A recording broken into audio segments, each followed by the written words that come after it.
Unlock this door. Have you lost your mind? They're probably saying that on the other side of this thick door, but I can't hear them, and frankly, I don't need their forgiveness. Facing the three flustered fools on the other side, I waved with a smile and said, "Let's go. Wonder if you can make it back safely. Good luck."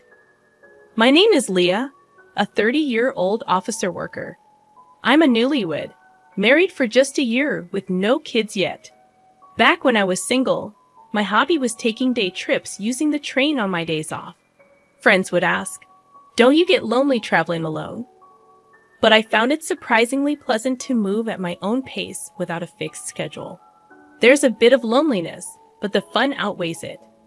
I have a favorite travel magazine, and sometimes I plan trips based on it. As I went about my days, I noticed something. Hug, isn't that the same guy I saw last week? It seemed coincidental, but after the third time, I might have thought it was fate if I were romantic. Instead, I just felt a bit scared, but it turned out he felt the same. Sorry if I'm mistaken, but didn't we meet last week and the week before at completely different places? He approached me with a slightly scared look. Wait, do you think I'm following you? To clear up the misunderstanding, I opened my travel magazine and confidently said, "I'm just traveling based on this magazine." Surprised, he responded, "Me too," and opened the same magazine, smiling happily. That's how I met my husband, Henry. He turned out to be a really interesting guy. Being cautious by nature, I always end up carrying a lot of stuff, but he said, "I always travel light so I can move easily. Nowadays, with cashless payments, you hardly need cash. A mobile phone is enough." He laughed joyfully. Talking with someone with such different values was very stimulating. We hit it off, discussing our favorite travel destinations and exchanged contacts. Though we both liked solo trips, we started going out together more often. Surprisingly, I enjoyed sharing memories with someone else, and I found that local food tastes even better when shared. One day, after about 6 months, Henry asked me to go out. I didn't feel bad at all. In fact, I felt the same way and remember being very happy. We decided to get married 6 months into our relationship. I thought our happy newlywed life was just beginning, but my expectations quickly shattered due to Henry's parents, Jack and Aaliyah. Their house is about a 30-minute drive from ours. They are still in their 50s, with Aaliyah working part-time, and both of them are employed. Initially, they used to visit our house, but lately, we've managed to maintain a reasonable distance. However, an incident occurred that disrupted this balance. "Hey, Henry, let's go here on our next day off." I agree, sounds good. Our post-marriage tradition of many trips to tourist spots continued as usual. Minimalist Henry recently reduced his belongings to just a mobile phone, even entrusting his wallet to me. It feels so light. "I don't look like someone who's about to go out at all, do I?" he said with a contented smile. I thought to myself, at least carry your own wallet. But it wasn't really a bother. It was an ordinary conversation, but that day was different. "Oh, by the way, Dad and Mom's wedding anniversary is coming up soon. How about we invite my parents on our next trip?" Henry's sudden suggestion made me tense up. Of course, there was a reason for that, but I couldn't just say no. So I responded, "Yeah, that sounds good. We haven't seen Aaliyah and Jack recently anyway." Unaware of my slightly strained face, Henry didn't notice a thing. The next day, they were really looking forward to it. When I called, he told me, "I guess I have to give it my best shot." So I steeled myself. Honestly, I'm not comfortable around my parents-in-law. They're not bad people, we're just not a good fit. I'm more on the reserved side, not fond of noisy places, and this applies to people too. Talking to high-energy people can be mentally exhausting for me. Speaking of my parents-in-law, they are incredibly cheerful. When I first met them, their exuberance overwhelmed me. "Nice to meet you. I'm Henry's mom, and I'm the dad," they announced loudly, like comedians, making me stiffen up involuntarily. That time, the four of us, including Henry and his parents, went out to eat, and they chose the restaurant. I wondered if it's their favorite place, but when we got there, It was an all-you-can-eat buffet. Meeting their son's girlfriend for the first time at such a casual place made me laugh. We're so nervous today. We haven't eaten anything since morning, Alia, who didn't seem nervous at all, said cheerfully to me. That's right, that's right. Plus, we have to get our money's worth. The true reason for skipping breakfast was quickly revealed by Jack. Their loud voices attracted quiet laughter from nearby tables. Embarrassed by then and wanting to go home, looking sideways, thinking Henry must feel the same, I was surprised to find he wasn't there. He had gone to get food. Not to be outdone, the parents-in-law also got up, piling their plates with food. Are they planning to hibernate after eating so much? Can I really become part of this family? I managed only a forced smile at their overwhelming presence. I barely ate that day, nervous as I was, feeling uncertain about the future with Henry. I was touched when they said at parting, "What a wonderful girlfriend Henry has. He may be awkward, but please take care of Henry from now on, Leia." I was simply happy to hear that. I loved him too, and I thought the parents-in-law weren't bad at heart. So, when he proposed a few months later, I faced no hesitation, but it turns out I'm not adept at judging people.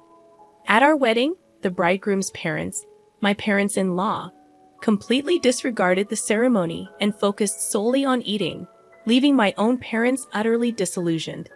Henry has a brother, Jonathan, who seemed to be the only sensible one. I'm sorry my parents showed such an embarrassing side. It's really shameful. Jonathan came to greet us politely. As I heard from my parents, Jonathan, who lives alone, seems to have a strained relationship with his parents. It appears the feeling is mutual, as they once complained. That boy is always so noisy with his complaints.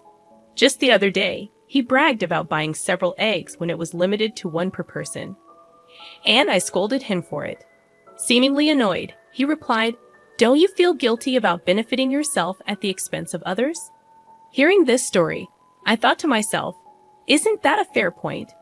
What's wrong with that, Alia? I honestly felt that way when the parents-in-law came to visit our new home.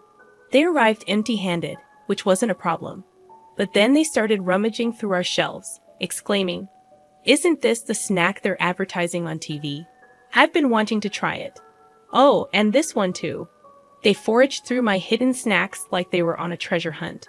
Even though I bought those snacks, Henry, without any malice, said, "If you want them, take them home. That's fine, right, Leia?" I wanted to smack him right then and there. All I could do was respond with a forced smile. I had a suspicion, but it was clear now. The parents-in-law were moochers. "I want this. I want that. Give me, give me." In the early days of our marriage, they came over every week, sensing an opportunity, and I was almost driven to neurosis. Hey, don't you think there's something off about Alia and Jack? They're kind of annoying. My anger exploded, and I ended up fighting with Henry.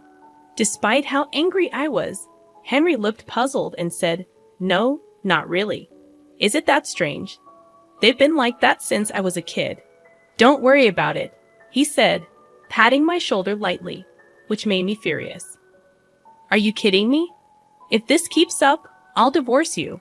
Just do whatever you want. My raised voice seemed to alarm Henry, and he quickly put an end to the parents-in-law's invasions. I don't know what Henry said to them, but since then, we've been living peacefully. However, the thought of traveling with the parents-in-law naturally made me anxious on the day of the trip. I was taken aback to see them waiting. "It's been a while, Lee. I heard you've been busy with work. Must be tough." Alia spoke to me, but I was far from calm. The reason lay in the appearance of the parents-in-law. Alia and Jack, where's your luggage?" Looking closely, Alia and Jack had brought nothing with them, even for a day trip. Isn't it normal to bring at least a bag? We wanted to be ready to move quickly, and I have a sore shoulder. Their response echoed something I'd heard before, and it was baffling. The rest of the trip went as badly as I feared. It was soon revealed that the parents-in-law had forgotten their wallets. Feigning ignorance, they said, "That's strange, isn't it?" Watching them play dumb, I thought, maybe it's better to just call off this trip or even cancel it. Yeah, Unfortunately, my feelings weren't understood, Henry, looking exasperated, said again. My folks have always been like this. I'll cover for them, but make sure they pay me back. It seemed the trip would continue as the parents-in-law laughed and apologized. All I felt was disgust. Even after we arrived at our destination, the parents-in-law's rudeness didn't stop. They complained to the store staff. Isn't there any free tasting? Wow, stingy, huh? When I, feeling thirsty, bought a drink and hadn't even taken a sip yet, Alia said, "Can I have a sip of that? I'm thirsty too. I can't believe I forgot my wallet, huh?" While I forced a smile, an exasperated Henry intervened. Stop it. It's embarrassing. Look, I'll buy you one. Overhearing this, Jack muttered under his breath, referring to me. What a stingy woman, lacking compassion. I didn't miss his comment. I could say the same to you. I should have left at that point, but I was a bit stubborn. A similar incident happened twice more afterward. Apparently, the first trip was so enjoyable that Alia contacted Henry for another. When I saw them on the station platform, I couldn't help but feel chills. The second time they brought their wallets, but when the moment came, oh no, this is the wallet I used before. I rushed out in such a hurry. Their obvious lie was something only Henry would believe. And on the third trip, they forgot their wallets again. By then, it was clear it was a deliberate act. Alia, excuse me, but did you deliberately forget your wallet? You never intended to pay, did you? I hit the nail on the head, and her face turned red. Hey, what a rude woman you are. Apologize to Alia. Jack glared at me, demanding an apology. No way. I've thought this for a long time. Both of you are just too greedy. Caught in the argument with the parents-in-law, Henry seemed at a loss. Tourists around us watched curiously, noticing their gaze. Henry seemed to feel ashamed and finally said, "Stop it, please," breaking down crying. I felt truly disillusioned, but the parents-in-law reacted differently. Rushing to a crying Henry, Alia said, "I'm sorry, Henry. It was my fault. You're so kind to cry for me," with Jack quietly standing beside her. I didn't know how to react to this farce. Only one thought came to mind. Yeah, this is impossible. Let's get a divorce. That was all I could think, seeing Henry's tears. The parents-in-law seemed to lose their fighting spirit. Leah, we know we're often in the wrong. It's Henry's money. But still, we've taken advantage of him. It's Henry's money after all. I don't know why they said it twice, but their words, dripping with sarcasm, showed no real remorse. And so, it was confirmed that they had deliberately forgotten their wallets. Alia referred to it as Henry's money, but we both work, and his salary is only slightly higher than mine. Our actual incomes are not much different. Recently, every trip with the parents-in-law ended with, "I want to buy this too. Maybe some gifts for the neighbors as well. What's that? Looks tasty. Hey, Henry, buy that for me." Because of their endless demands, Henry's credit card bills were shockingly high. We've been living mostly on my salary for the past few months. At the time of marriage, I considered it family money and believed in spending within the limits of our allowance for personal desires. Don't be a burden to your partner. The thing that infuriated me the most was when cashless reliant Henry exclaimed at our travel destination, "What, only cash here?" He called me over, pulled his wallet out of my bag.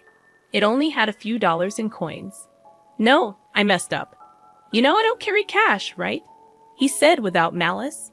It still makes me furious thinking about it. For the record, I always paid for my own things, yet the parents-in-law probably thought I was living off Henry's money and just complaining. We split living expenses, so such accusations were nothing but unpleasant.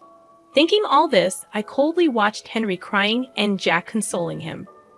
After a moment of thought, I said, "I was wrong too. Sorry for being presumptuous. You guys go ahead on the train. I'll buy some drinks and follow." I smiled calmly, and Henry and the parents-in-law happily boarded the train. Their smiles turned to panic a few minutes later when I didn't return. Henry must have felt something was off as he messaged me, "Leah, are you coming? The train is about to leave." Right then, the heavy doors slowly closed from the platform. I had a clear view of Henry's panicked face. It seemed he noticed me and was shouting something. I was replying to his earlier message. I'm divorcing you. If your parents are so important, live happily with them. Goodbye. I ignored his calls, thinking, doesn't he care about being a nuisance on the train? Geez. He sent several messages afterward, but I ignored them all. Henry's face through the door slowly turned to anger. Hey, open this door. Are you crazy? I won't forgive you, he said, as if I needed his permission. The parents-in-law seemed to be yelling too, but of course, I couldn't hear them. Smiling at the three fools, I said, let's go, wonder if you'll make it back safely. Good luck. The train quietly departed, quickly disappearing from sight. That train won't stop for a while. Walking back would be quite a challenge. After watching the train leave, I hurried home to pack my bags and left. I stayed with a friend I'd been discussing divorce with. Henry's barrage of messages continued until they suddenly stopped. His phone must have died. He often forgot to charge it before bed, and it was only at 20% this morning.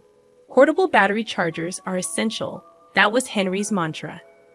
But his crucial portable battery charger was in my bag, along with his wallet. I left all the belongings he entrusted to me at home. He must be panicking by now, but that's not my concern. While planning my next steps with my friend, my mobile phone rang. The caller was unexpected. Jonathan, Henry's brother. Leah, I'm sorry.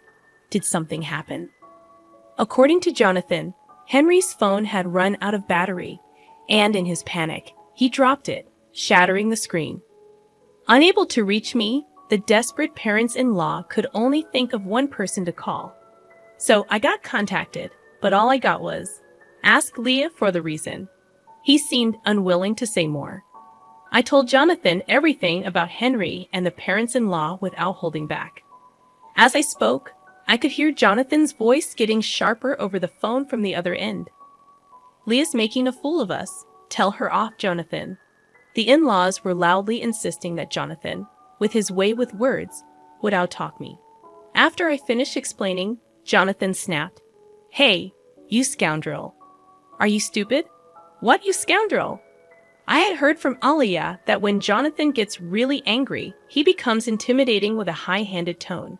And since Jonathan only speaks sense, Henry and the parents-in-law can't retort when he gets like that. I could hear the in-laws arguing in the background, but I quietly hung up the phone. Henry was not content with the divorce. But after I conveyed through a lawyer that I wanted to divorce without any further contact, he reluctantly agreed, accompanied by Jonathan. Later, Jonathan told me that the parents-in-law had always been terrible moochers, disliked by neighbors and even school associates. When Henry returned to the ex-in-law's house, he quickly became the talk of the neighborhood, and now all three hardly ever go out. Henry's colleagues, not knowing what to say about the quick divorce, were treating him like a delicate subject. I'm glad to cut ties with them after this incident, Jonathan told me with a laugh. The parents-in-law were known at the local supermarket for their outrageous behavior. This is expiring soon, so give me a discount. It's a little damage, so I'll take it for free. Jonathan expressed his long-standing embarrassment and disdain for his parents' behavior. Recently, Henry has been seen joining them, reflecting their blood connection. It turned out the parents-in-law were both gambling addicts, often skimping on food expenses, which explained their constant hunger and lack of money. When asked about the reason for my divorce, I can only say it was a difference in values. If anyone can tolerate such behavior, they must be incredibly broad-minded. It was just too much for me. I've continued working and even started a side job as a web writer after my travel blog caught a publisher's attention. I still travel, combining it with writing assignments. Solo travel seems to suit me best. Last month, I earned a decent income from writing, so I'm planning to take a vacation to a resort somewhere far for relaxation. I'm still only 30 years old, life is just beginning.